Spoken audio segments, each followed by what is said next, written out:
on Contexture TV, about to host, listen in on an interview with Girls Like Me project with founder Janice Samuels from National Youth Art Movement. And yeah, so just tune in and thank you for joining us. How do you say you ready? Janice. You're the head of the national Director. The director of the National Youth Art. Write it down like that. There you go. All of y'all go down where she's from. Any questions? Janice.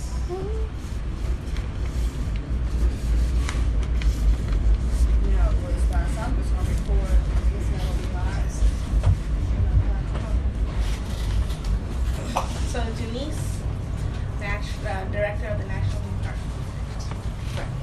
And remember, you have to talk into that mic. Into this, which goes into this. But you don't have to lean over because it's wireless. So you can hold it up to your hand. And Yeah, but then there's this microphone too. Okay, so look.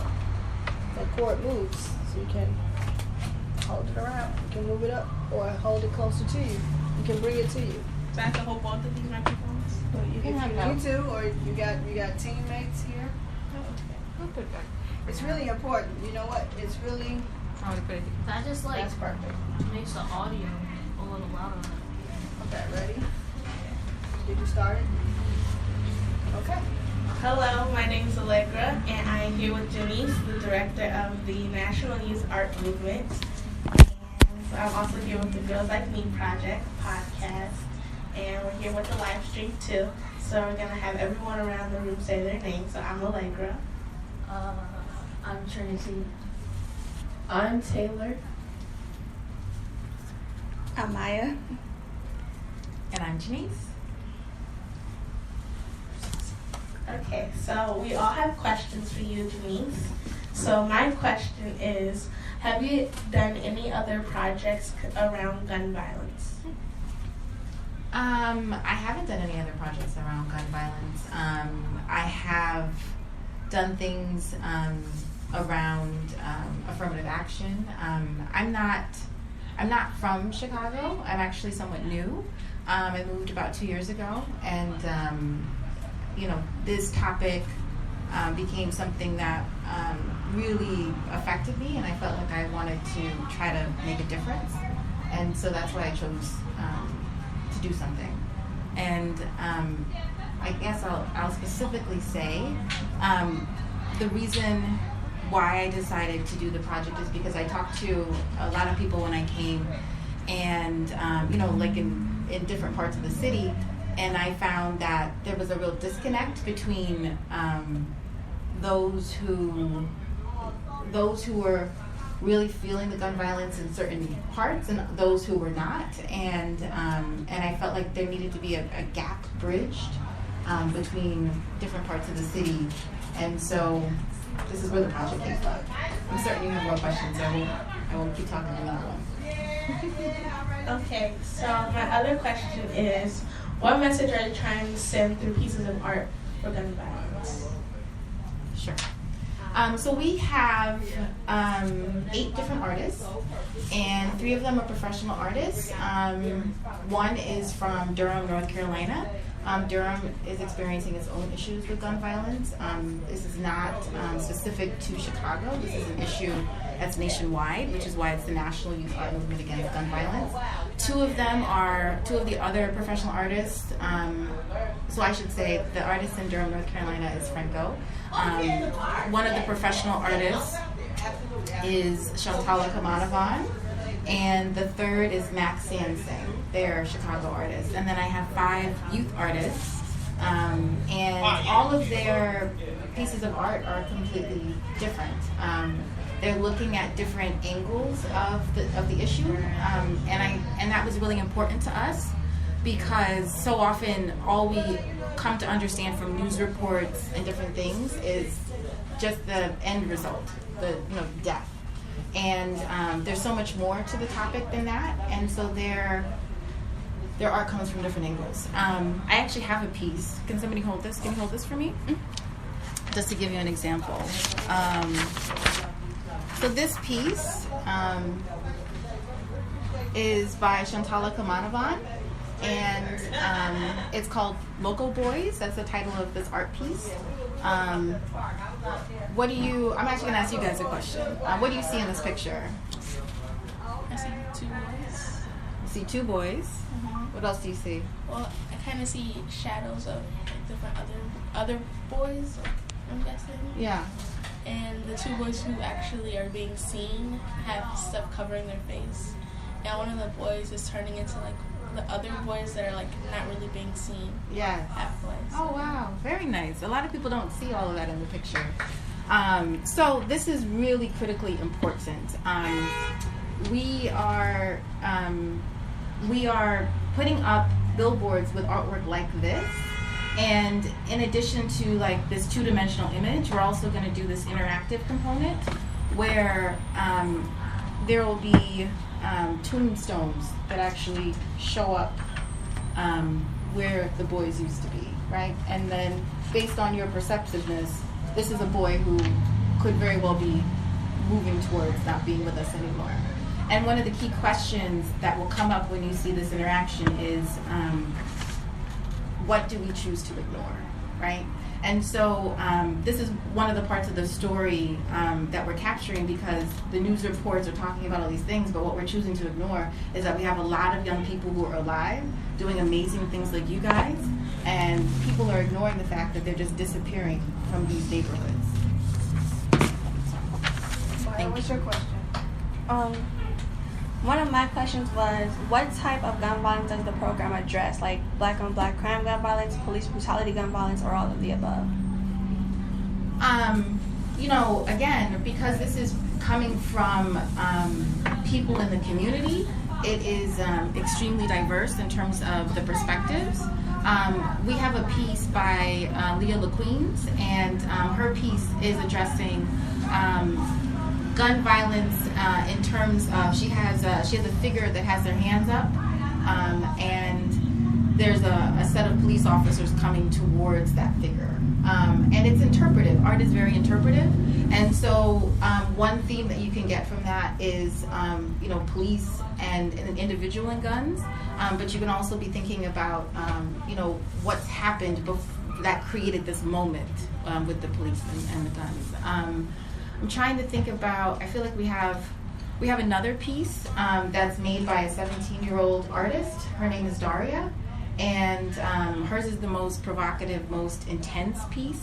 It actually has a gun in it, and it's being held by what she wanted was a politician, and to really signify the necessity of stricter gun laws and more support from our politicians in terms of what's happening with the gun violence.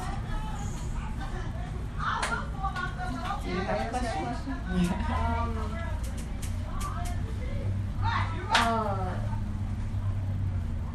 So did you come to Chicago looking to fix Chicago, or did you just come here regular? I have the mic. I came here regular. I got a job, and I was just working. So what you should know is that I didn't even know what was going on in Chicago. I came from the East Coast. I've always lived on the East Coast, all up and down the East Coast, many different states. And I came, and I say everybody knows, prior to the end of the election and presidential election series, no one really on a national level was getting the news about Chicago. So when I came here, I had no idea. And as I came to know more, again, I felt really moved, like, what's going on. Specifically, for me, it was talking to folks and people saying, oh, well, that doesn't happen here. Like, it's cool here, you don't have to worry. And in my heart and in my mind, I'm just like, but there are people dying a couple blocks over. How can I just be chilling, living, doing whatever, and knowing that people are dying? So I thought about doing this from a place of not about fixing anything. I don't know how to fix anything. And that's why I specifically called this the National Youth Art Movement, because it's about them telling me what the deal is and what needs to happen and what the perspectives are. I'm not a Chicagoan. I'm not going to pretend to be. And so I brought in Chicagoans and I brought in youth because when I looked at the stats, it says that the people who are most affected, either by being victims or perpetrators, are between 12 and 25. And I'm not. I'm older than 25 now. And so what's missing is voices like yours. Like, you're wearing a pin that says your voice matters. And that's what I really wanted to accomplish. Your turn. Do you guys go to all of the police stations to protest about the gun violence? We have not done that. The beginning of this is reflection, right? So what is our individual experiences with gun violence, and how do we want to represent that in the artwork? And so that we've been having a lot of discussions, and so we have there's two Latinas, two African American women, African American and Latina, African American man, two Asian Americans, and so everyone in this ensemble is kind of coming from a different place, and everybody has different stories to share. And so the beginning was reflection, and then kind of talking about what my talent is. So for them, their talent is visual artists, and okay, well, this is what's going on, what can I do with my talent? And so that was the second place that we went to, and they started making the art. And we started just sharing, like, in my neighborhood, this happens. Like, you know, Leah LaQueens is from Roseland, and Liz lives in Pilsen, and, you know, everybody's all over Chicago, and so that's a very different story. What we have done is we recently joined with the Illinois Gun Violence Prevention Collective, and in September we're going to start going around talking about a new gun law, handgun law, that would be much more protective of people, and going to our representatives and asking them to really push this law. And so after doing the art, we're going to start actually kind of pounding the pavement, making the phone calls to get the legislation that we need.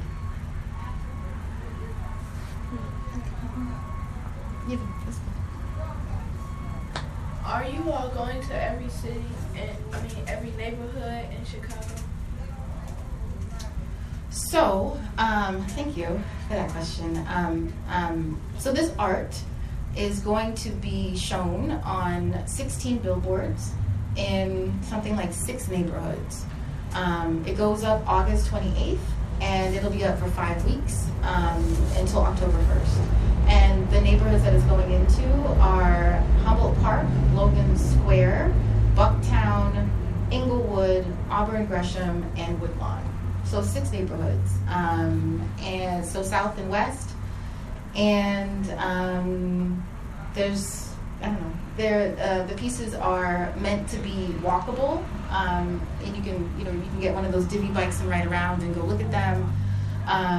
And it's important, I should say this, it's really important to actually walk the signs, and because I feel like I haven't been clear about one aspect. So that interactive piece I was telling you guys about, do you remember that? How many of you guys have used Pokemon Go? Okay, all right. Is your hand up? Okay, 4. Okay, 3 out of 4. Okay. So Pokemon Go is that thing where you take your phone, and all of a sudden you see like animations like in the real world with you, right? So that's what's going to happen with the billboard. So you'll go to the sign, and then you'll download an app, and when you look at the billboard, you'll see the artwork actually move, which is super cool. Super cool. And so that's why it's really important for you to walk the sign so that you can get that interactive moment. Of course, there's a lot to be gained from just seeing the work, and so if you're driving and you see it, that's cool too. But everybody should know that there is this interactive component. Olivia, you got another question? Yes, I have another question. Okay. So, how and who do you wish that the art will impact people? Great question.